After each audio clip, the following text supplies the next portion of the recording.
everyone, welcome to Chapter 2, the Internet and Digital Media. All right, so this lecture was made with an older edition of the book. I think we're all now on the same page with what book to use. So if there are any facts or information that I provide that aren't corresponding with what you're learning from your version of the book now, that's okay. I will refrain from saying, go to this page or this or that or whatever. So this is what I pulled from chapter 2 that I think is important and pertinent information to think about. And really, like you probably saw, I don't want to say passionate, but I get um, really interested in this idea and this concept that our relationship with the internet, digital media of any kind, is still really new in the grand scheme of communications. So, like, look at the written word, books, things like that, how long that's been around. Now, just think of the internet and digital media and how short that's been around. So, we're going to talk about some of the history and some of the importances and maybe some terms and companies and platforms and things that you're aware of. So, let's go ahead and take a look. All right. This is kind of funny, and I tend to like to start with a bit of a joke, but we're talking about texting via a digital way. So in this case, a text. Your mom and I are going to divorce next month. What? Why? Call me, please. I wrote Disney and this phone changed it.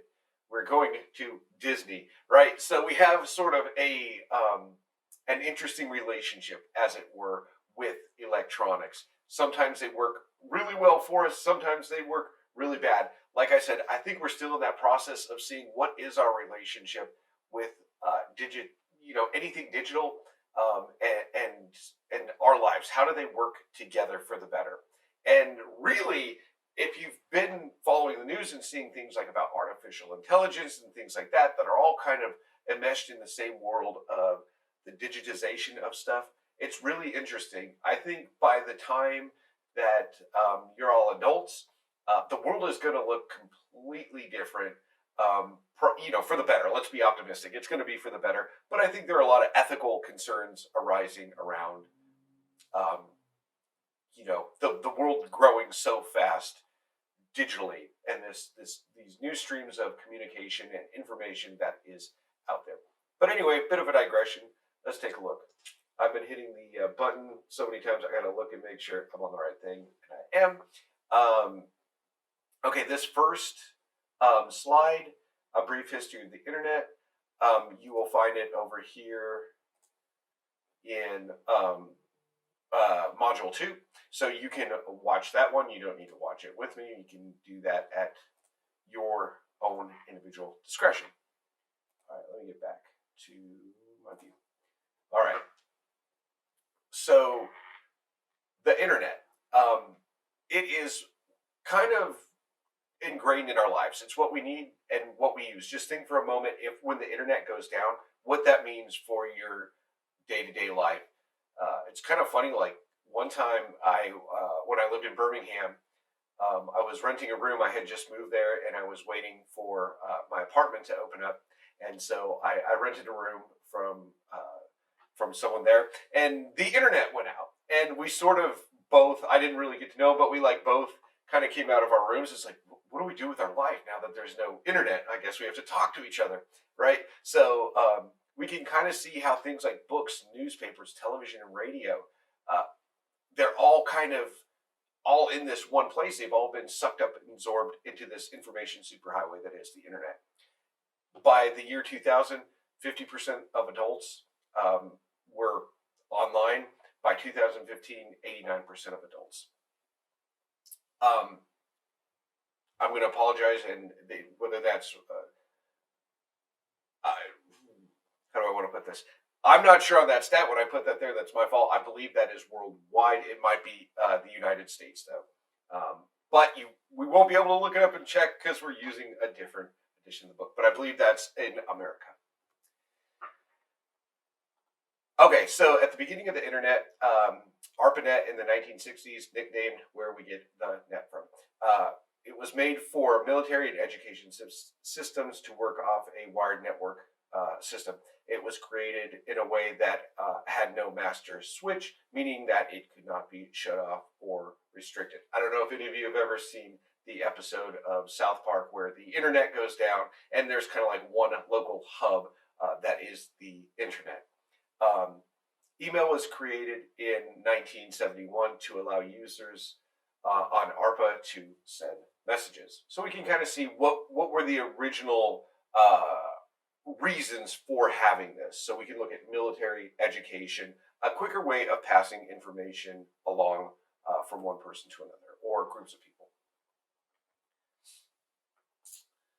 So then as computers started to develop and the microprocessors came in 1971, information was able to be sent out in a more complex way.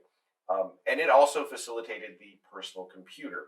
If you look at like computers way back in the day, the supercomputers and things like that, I mean, there were rooms upon rooms upon rooms, whereas now our own phones, our smartphones have more computing power than what some of the Apollo mission spacecraft had. So yeah, it's kind of crazy what computers have even become. Even since I was a kid till now, I mean, it's just been crazy. You were like wowed by the old school Oregon Trail, and that a computer could do something like that. And now it's ridiculous the speed at which computers can process information. Then the internet became more marketable with computers individualized. It became a good way of getting advertising and things like that to individuals. Just a good other way of bringing in revenue for company. The National Science Foundation, the NSFNET, linked research computers together. So again, we can kind of see that now we're seeing that use for education and information passing as being important in this timeline of the growth of the internet. And by 1986, fiber optic cables were the standard for transmitting data for the internet. We still see cables kind of being the way that they are transmitted. There's so many different ways that they are. The commercialization of the web. In the 1980s, the internet served mostly for email, file transfer, and remote access to database.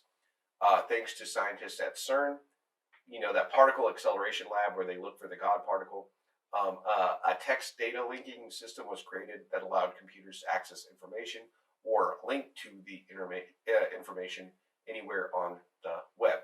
And this was known as the hypertext markup language. You've probably seen that HTML. Maybe you've been on a website, or maybe if you are into web design, things like that, you're familiar with an HTML. With computers able to link to information through HTML, web access can be achieved in a nonlinear fashion as opposed to a direct wired source. So that information is kind of taken, broken down, and transferred over to those other computers to have it. So this is what led to the emergence of web browsers. The first web browser was Mosaic back in 1993. Netscape came along. That was the first commercial-based browser. And now we have some people use Edge still, maybe some. It's kind of that standard with Microsoft that it's there. But Chrome, I would say, is kind of, to me, it's a more reliable one to use. There's Firefox and others that are still out there, and some that are. I primarily just use Google, mostly because the film production company that I have, a lot of our software is Google-based that we use or can link to Google easily. AOL, America Online. It was the famous "You Got Mail" from them. In 1985, allowed users to connect to the web via a phone line. This was the primary ISP, the Internet Service Provider. Yeah, it takes me back to the days of dial-up, just reading this out loud again. But Time Warner bought AOL, and it's kind of interesting when you look at a lot of these companies that are involved in mass communications, mass media of some kind. It's usually a conglomerate that owns a lot of different things. That's not just kind of like one entity in and of itself. They have a part ownership in something like the internet. They have media, things like that, that are all kind of converged together. This is just funny. Hopefully, it plays well. But this is from a show, Parks and Rec. If you've ever seen it, one writer described this as the funniest moment in the whole show. That was completely ad libbed by Chris Pratt. Leslie, go home. No, I can't. I can't go home. I have to get ready for the Chamber of Secrets. Commerce. If this meeting does not go perfectly, then the Harvest Festival is going to be over before it began. I cannot go home. Okay, then who's your doctor? Anne's my doctor. And she's the most beautiful nurse in the world. Come on. Oh, God. Now I'm hot. Now it's really hot in here. Okay, well, that's your fever. Leslie, I typed your symptoms into the thing up here, and it says you could have network connectivity problems. All right, so I just always found that hilarious that he's thinking the internet connectivity problems are her symptoms of being sick. Leslie. Stupid show. Can't stand it, but has its funny moments. Digital communication. An image is defined as an image, text, or sound converted to an electronic signal represented in binary numbers, which are then reassembled. So that's what's getting transmitted. Is it's getting broken down into individual binary and then sent across time and space wherever it's going, and then is reassembled. So that way it does it bit by bit, so that it comes back as an exact duplicate or replica of whatever it was. Digital signals operate as bits. You can kind of see that when you see megabits, something like that, that go along with it.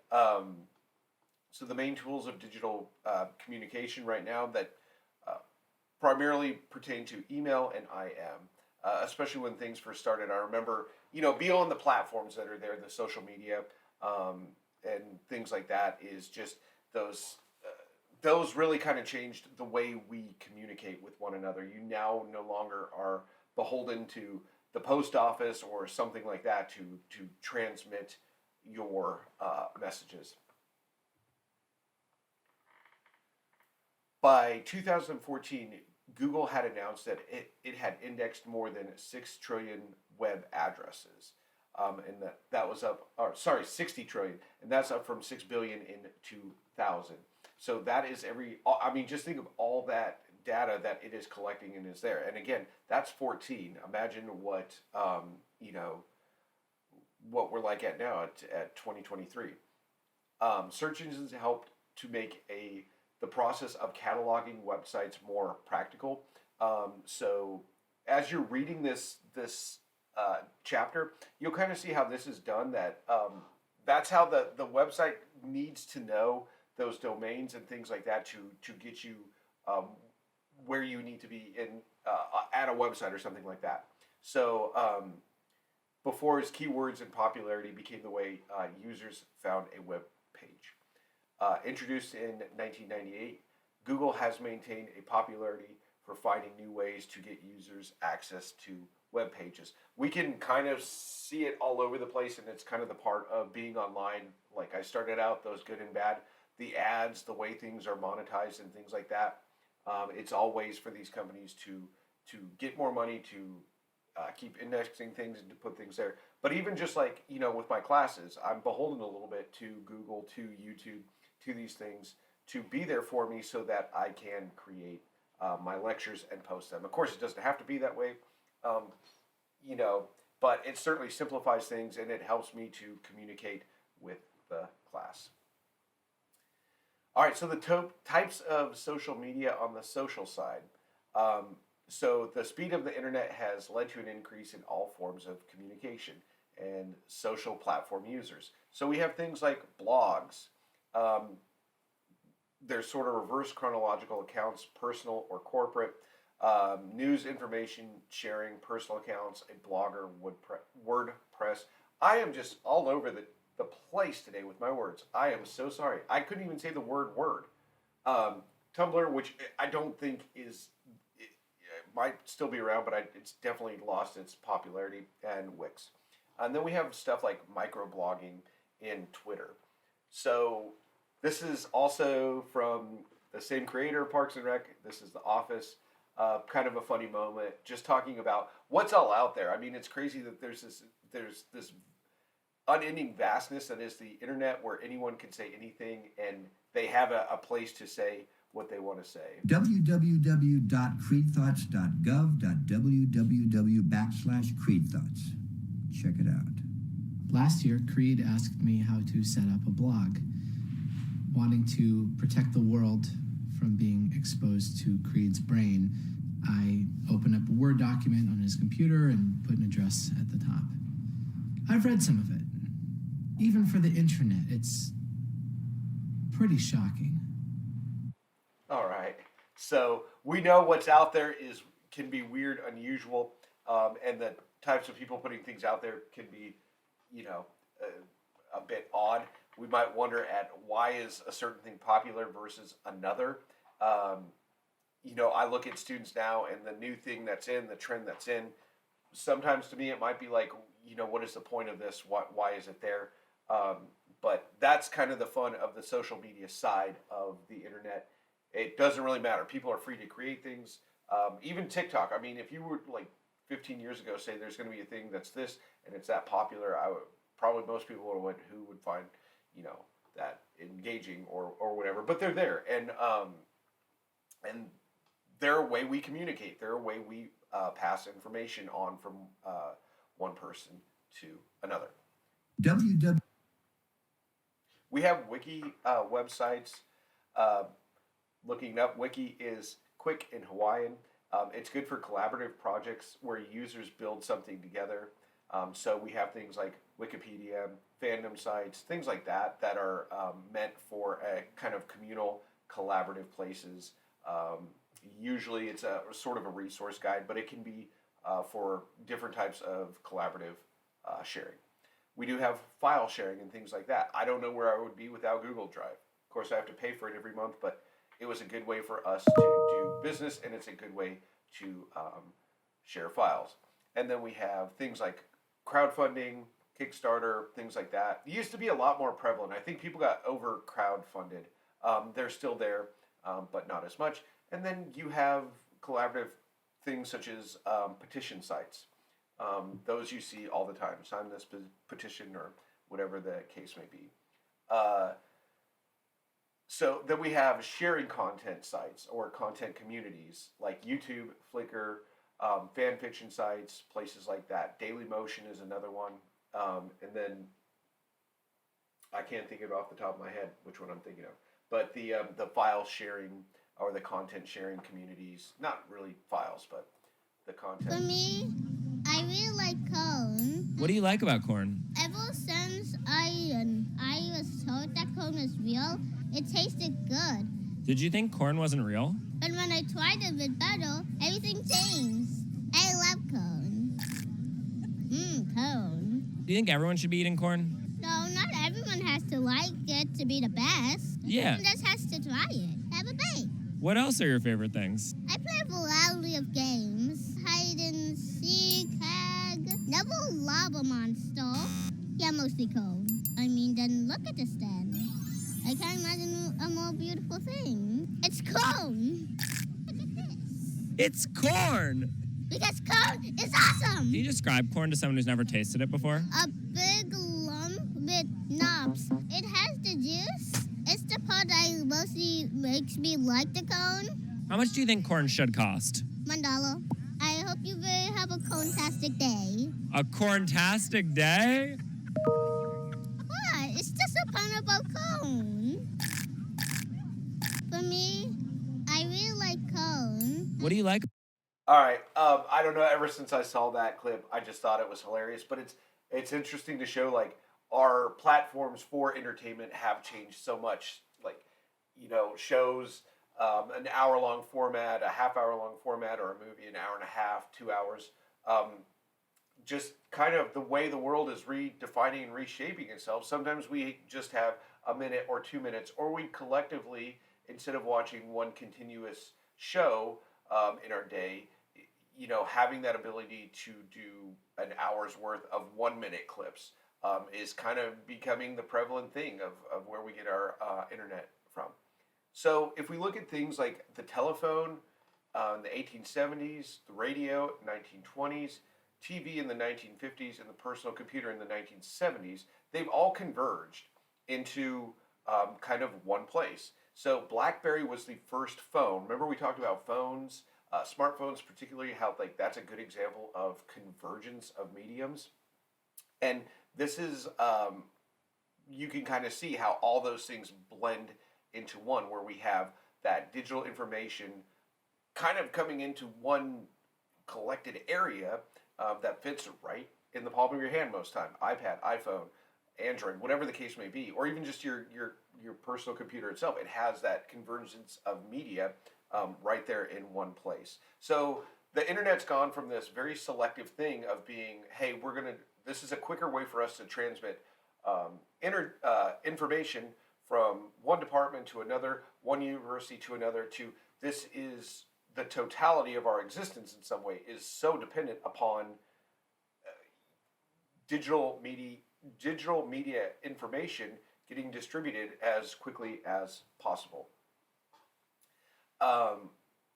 There's, I think, kind of things to know about the web. And one is companies like Apple, Amazon, Google, Facebook. Oh my gosh, I cannot talk today. Facebook, it is such a Friday. Facebook, TikTok, Microsoft. We should know the practices and policies as consumers. Oftentimes, Apple especially, that, you'll get something, it's like, do you want to read this? And it's, it's the size of a phone book. No, I accept, right? But what policies are we giving? For instance, Facebook owns part of your creative work that you post on there. You don't see it in when you start an account, but there is some shared ownership on some things with them. So it is important. TikTok probably more so now than, knowing what companies are up to. When you get into the billions of dollars of revenue, what's kind of going on as in the ways of how is this information being shared? What does it mean to things like my privacy? So other things to kind of keep in mind is what's appropriate to be online. It's a debatable topic. I know even the state of Louisiana just recently passed a law that online adult content, you have to have some kind of proof that you're over 18. Very, I don't know, controversial is the right word, but it's an important topic, I think, to discuss in terms of keeping people safe. Other things to consider: net neutrality, open source software. Those are kind of things like open source software is like stuff you can use. So there are like exact replicas of like Microsoft Office. It's not made by Office, but it's made to be there for people that they don't have to pay for a subscription to something, and they can use software. That even goes to like there's open source books. Like we use a textbook in one of my classes. It's open source. It's there for you to use, being provided through the internet as an open source file. But it also means like same access to the internet for everybody. That you don't have to pay for it. The speed is all there, and the access is all there for everyone. All right, so that is just a brief overview of Chapter 2. I do expect you to read that chapter and fill in the gaps of what I left out. Look for those pertinent things like stats, facts, anything that you're like, just makes the eyebrow raise a little bit, like, wow, that's quite interesting. I didn't know that about this platform or that platform. See what you find out. It's a good chapter, lots of interesting things going on in there. I hope you enjoyed this lecture. I am apologizing now for all of my mispronunciations of things. I think it's just been a long first week of class. But enjoy this lecture, and I will see you in MassComm.